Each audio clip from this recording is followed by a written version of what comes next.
How do we evaluate the success of a digital campaign?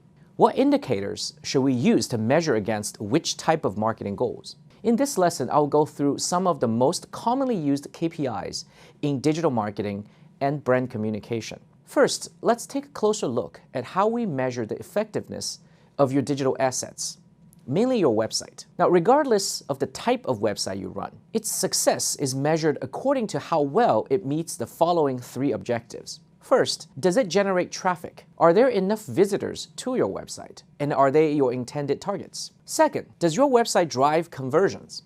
Does it entice visitors to engage in some type of desired behavior, such as registration or content engagement? Third, does it help generate revenue?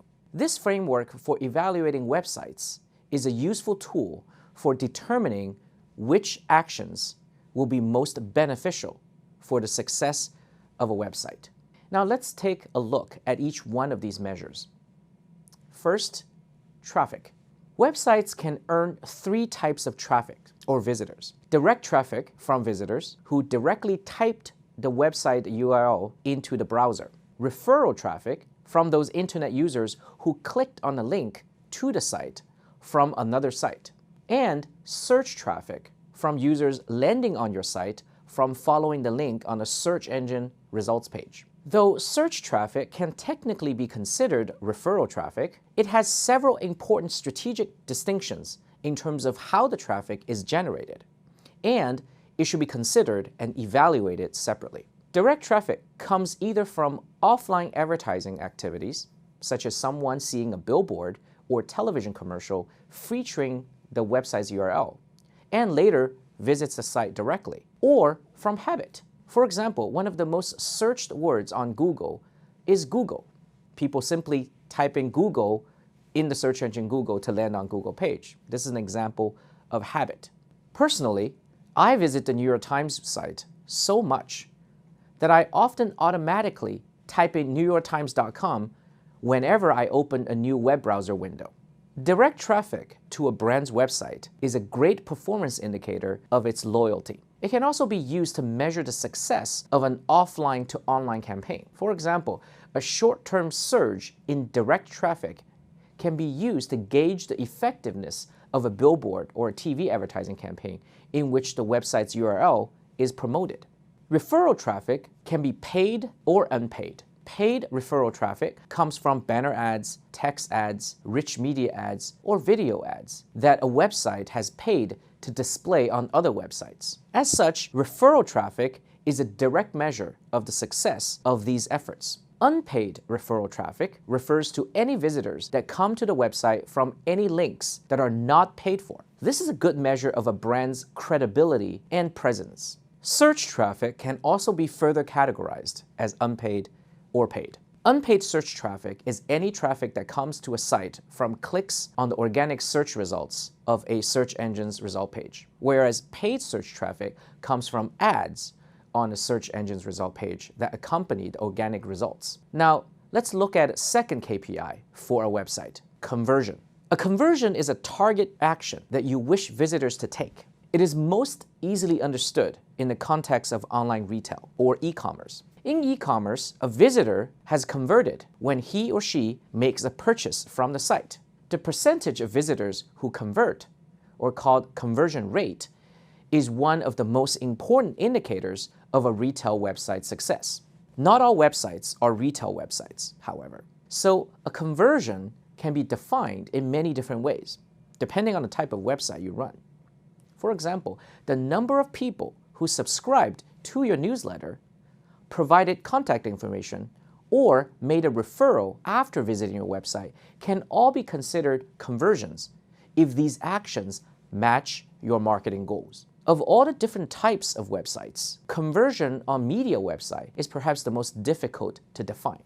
Media websites make money by exposing users to advertisements, and they can expose users to more ads and thus make more money if they can keep users engaged. So for many media sites, engagement means getting more page views, typically by encouraging visitors to view more pages during a visit. But for other media sites, this means enticing users to view, explore, and consume more content. You must be careful when you define conversion from different types of media websites. Finally, since the ultimate goal of marketing is to drive revenue, you should always consider revenue as an important KPI. For a website, revenue comes as a result of generating conversions. So in some cases, revenue is directly linked to conversion measures.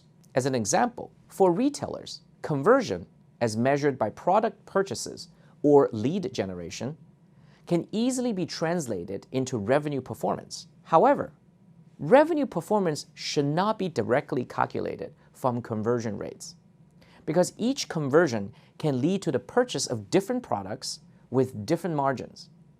Consumers may also be led to the same website by different incentives and promotional strategies. So depending on the type of websites you manage and your marketing goals, you should choose traffic, conversion, or revenue to measure the site's success. Now, once you identify the right KPIs, it is time to focus on the specific metrics, because any commercially available web analytics package will provide dozens of different metrics that can be broken down or aggregated in hundreds of ways. It is critical to understand the various metrics that help make sense of analytics data. Basic metrics of web analytics include page views, sessions, users, time on page, entry, and exit. A page view, or hit, occurs anytime a user accesses a page on a website. A session is defined as any time a user enters a website. A session may consist of one or more page views. A user is someone who creates at least one session, but may make multiple visits or sessions. Time on page is the amount of time the user spends on a page before navigating to a different page. An entry is the first page view of a visit and is called the entry point, which is often not the home page. And an exit is the last page view of a visit, called the exit point.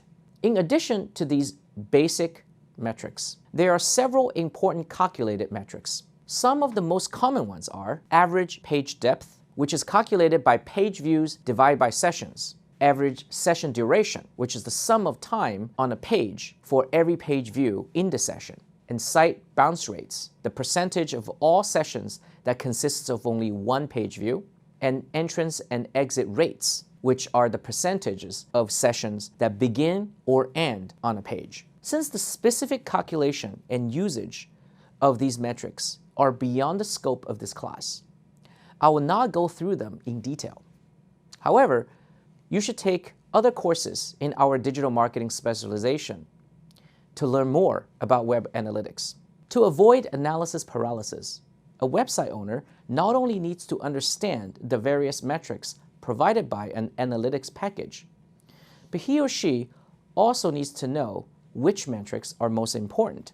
The relative importance of available metrics depends primarily on a website's business model. Because retail websites and lead generation websites want their users to engage in different behaviors, you should be examining different metrics as signals of website performance. Every website manager needs to determine for itself which KPIs to use. But here's a list of some potential KPIs that any website should likely attend to, no matter the business model. For example, the goal of a retail website is to sell products, so its KPIs should reflect how successfully the website is attaining this goal. Since each visit to the website is a potential sale, a retail website should always be looking to increase the number of sessions to its site. Additionally, for a retail site, increasing the percentage of visitors who complete a transaction is extremely beneficial. Thus, this type of conversion is another good indicator. Any sudden drop in conversion rate is always a sign of problems that should be addressed as quickly as possible. Examples of these problems may include broken links, broken pages, a malfunctioning shopping cart or payment system, product availability issues, or site speed issues, and so on. And other important KPIs for a retail website may include average order value and revenue per session.